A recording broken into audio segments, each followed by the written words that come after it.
আসসালামু আলাইকুম, রুকসানা রান্নার গল্পে সবাইকে স্বাগত। আজ আমি তৈরি করব লাচ্চার ঝুরা সেমাই বা ভুনা সেমাই। তো ভিডিওটি শেষ পর্যন্ত দেখার অনুরোধ রইল।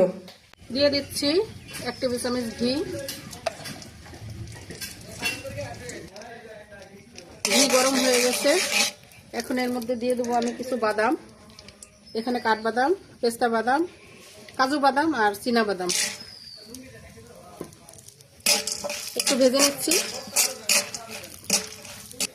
বাদাম ভাজা শেষ, এর মধ্যে আমি এখন দিয়ে দেবো সেমাই, লাচ্চা সেমাই।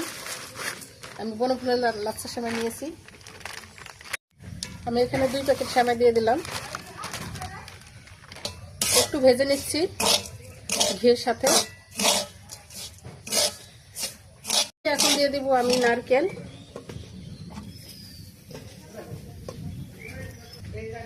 এখন দিয়ে দিচ্ছি আমি নারকেলের সাথে চিনি।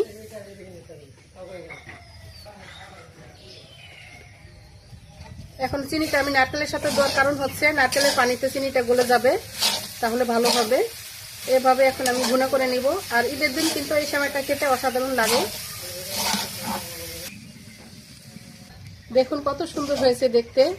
আমি লাচ্চা সেমাই দিয়ে ভুনা সেমাই করলাম, ঝুরা সেমাই বলে অনেকে। এটা খেতে কিন্তু অসাধারণ লাগে, আপনারা অবশ্যই করে দেখবেন। আমি করে দেখলাম। গ্রামের বাড়িতে আসছি, তো মাটির চুলায় রান্না করতেছি। দেখুন কত সুন্দর লাগে। লাকড়ি দিয়ে রান্না করতে কিন্তু ভালোই লাগে, আর লাকড়ির রান্না খেতেও অসাধারণ লাগে। দেখুন হয়ে গেছে আমার লাচ্চার অসাধারণ ঝুরা সেমাই বা ভুনা সেমাই, যে যেটাই বলেন না কেন, রেডি। এখন আমি পরিবেশন করে দেখাবো। দেখুন তৈরি হয়ে গেল অসাধারণ স্বাদের সেরা লাচ্চার ভুনা সেমাই। ভিডিওটি ভালো লাগলে অবশ্যই লাইক, কমেন্ট, শেয়ার করবেন আর সাবস্ক্রাইব করতে ভুলবেন না। সবাই ভালো থাকবেন। আল্লাহ হাফেজ।